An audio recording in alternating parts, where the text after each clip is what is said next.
Viete, aký bol prvý hriech úplne na začiatku a stvorenia všetkého spáchaný? Nebol to ten pád Adama a Evy v tej záhrade, ale bolo to, keď si Lucifer diabol myslel, že je lepší ako Boh a že môže byť väčší ako on a nechal svoje srdce zaplaviť pýchou a egoizmom.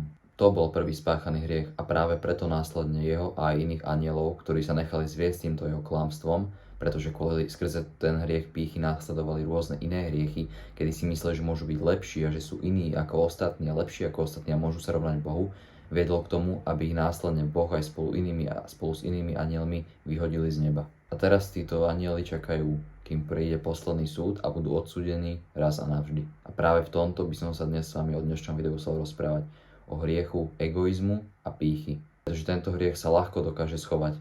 Je to problém postúry nášho srdca voči ostatným a tak ako zmýšľame o sebe a ostatných a je to veľmi vážne a z tohoto hriechu môže začať tiecť do veľmi veľa iných hriechov a práve dnes sa na to chcem s vami v pár bodoch pozrieť. Ako som už pred chvíľou povedal, je to brána, vstupná brána k iným hriechom. Najmä kvôli tomu, že si myslíme, že sme lepší ako ostatní a kvôli tomu, že sa na druhých ľudí dokážeme pozerať zhora. A je to veľmi zlé, veľmi nesprávne, pretože zabúdame na to, že v očiach Pána Boha sme si všetci rovní a všetci sme stvorení na Boží obraz. Každý jeden z nás je unikát, všetci sme originálni, nikto není rovnaký. A to práve preto, pretože Pán Boh stvoril každého jedného a každú jednu z nás na svoj obraz a na svoju podobu. A nikto není v očiach Pána Boha väčší ani menší, čo sa týka nás ľudí. Preto keď takto na nás pozerá Boh a my sme povolaní k tomu, aby sme sa čo najviac snažili žiť a milovať ako Pán Boh, musíme aj my takto zmýšľať. Nemôžeme si myslieť, že sme lepší alebo šikovnejší v niečom ako druhý, pretože v očiach Boha vážne nikto není lepší ani horší ako druhý. Všetci sme hriešnici, hodní večného zatratenia, keby nebolo milosti nášho Pána Boha. Kniha Prísloví, kapitola 16, verš 18 nám hovorí: Pýcha predchádza skazu a námyslenosť pád. A taktiež list Rímanom, kapitola 12, verš 4 nám hovorí: Nezmýšľajte o sebe viac, ako treba zmýšľať, ale zmýšľajte triezvo, každý podľa miery viery, ako mu udelil Boh. Toto je doslova výzva od Pána Boha na to, aby sme pokorne zmýšľali o sebe samých. Už aj keď máme nárok si mysleť, že sme v niečom lepší alebo šikovnejší, Pán Boh nás stále volá, aby sme o sebe zmýšľali pokorne. A aby sme nikdy nedovolili našemu srdcu a našemu zmýšľaniu pozerať sa na druhých zhora. A najlepším príkladom tohoto je samotný Ježiš, Boží syn, ktorý zostúpil z neba a stal sa rovný nám, rovný ľuďom. Bol rovný Bohu, pretože aj Ježiš je Boh, je to syn Boží, ale nepridržal sa svojej hodnosti Bohom.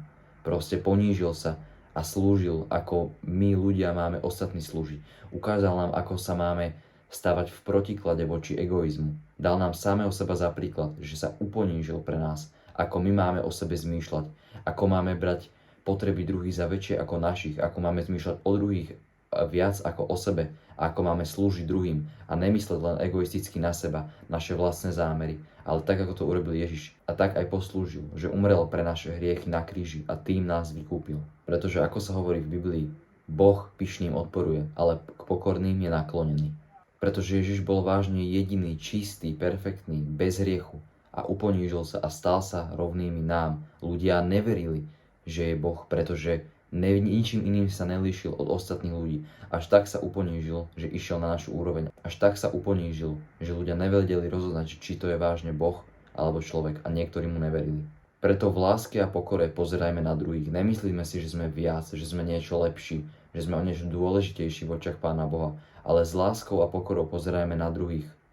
A takisto pokorne ďakujme Pánu Bohu za to všetko, čo máme, pretože všetko, čo máme, je len od Neho. K tomu sa ešte dostaneme neskôr. A práve tou láskou, tým, že budeme milovať druhých, tak ako Pán Boh nám dal za príklad, budeme môcť pokorne, ľudsky zmýšľať voči druhým ľuďom. A vážne si ani trošku nemyslíme, pretože je to dosť ľahké, keď diabol príde a začne nám do srdca šepkať tie myšlienky, že a v tomto som lepší ako tento, toto mám viac ako on. Je to veľmi ľahké a veľmi ľahko a rýchlo sa dá upadnúť do tohoto hriechu. A ja som toho obeťou, verím, že my všetci sme. Dávajme si na to pozor, aby sme sa nenechali takto zviesť diablom a aby sme v našich srdciach hriešných neuverili sebe samým, pretože srdce je klamlivé. A aby sme si nemysleli, že sme v hocičom inom lepší ako ostatní. List Filipanom, kapitola 2, verš 3 a 4 nám hovorí: Nerobte nič z ctižiadosti ani z márnej slávy, ale v pokore pokladajte jeden druhého za vyššieho od seba. Nech nik nehľadí iba na svoje záujmy, ale aj na záujmy iných. A taktiež Evangelium podľa Matúša kapitola 23 verš 12 nám hovorí: kto sa povyšuje, bude ponížený, a kto sa ponižuje, bude povýšený. Toto je samotné Ježišové učenie o pokore a to, aký príklad nám dal on seba samého. A tak ako nám dal krásne Ježiš u samého seba za príklad, máme zmýšľať jeden o druhom, že sú väčší. A máme v pokore sa ponižovať a nie povyšovať. Na ďalší bod, ktorý by som chcel prejsť, sa týka toho, že už keď niekto si myslí, že kvôli niečomu, čo má, čo vlastní, aký je, že to by mal byť ten dôvod, prečo si môže myslieť, že je lepší, že je možno vzhľadom alebo nejakými majetkovými vecami výnimočný od ostatných. Nemôžeme zabudnúť na to, čo nás učí Biblia, že všetko, čo máme v tomto svete, sme dostali. Dostali sme to od Pána Boha. Nič sme si na tento svet nepriniesli a nič si neodnesieme.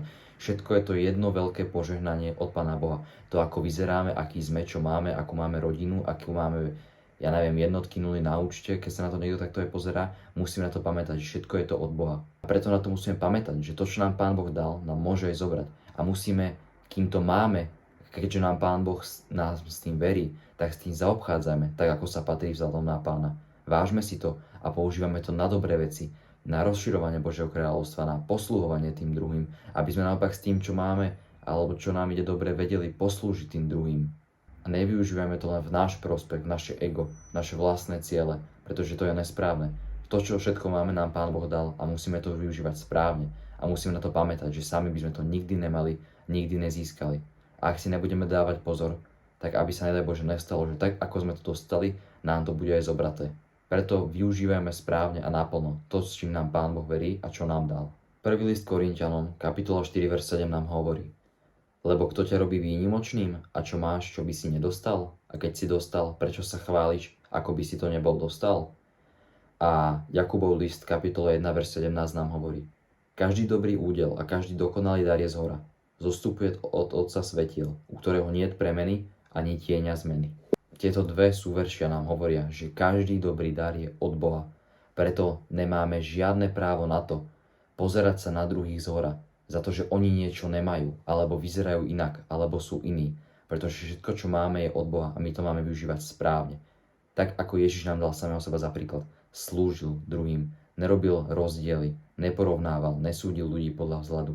Preto si musíme dávať na tento hriech, ktorý sa tak ľahko dokáže skryť za hocičo nevinné, že sa iba zasmejeme, alebo na zlom sekundy si pomyslíme, že sme niečom lepší, že sme niečo viac, že máme niečo, čo druhí nemajú. Musíme si na to dávať pozor, pretože z tohoto hriechu vážne dosť často tečie do iných hriechov. A proste je to taká vstupná brána do iných hriechov. Keď už si myslíme, že sme lepší ako ostatní, alebo sa na druhých pozeráme zhora, už sa nemilujeme takou pokornou bratskou láskou, ako by nás Pán Boh volal. Preto si vážne na toto dávame pozor. Skúmajme a analyzujme naše srdce, ako sa správame a vstávame voči druhým, pretože tento hriech je vážne chyba postúry nášho srdca. Pretože nemáme srdce na takom mieste, na akom by sme mali, a to je zlé. Musíme konať pokánie, bratia a sestry, prísť s tým k Bohu, odvrátiť sa od toho a snažiť sa polepšiť.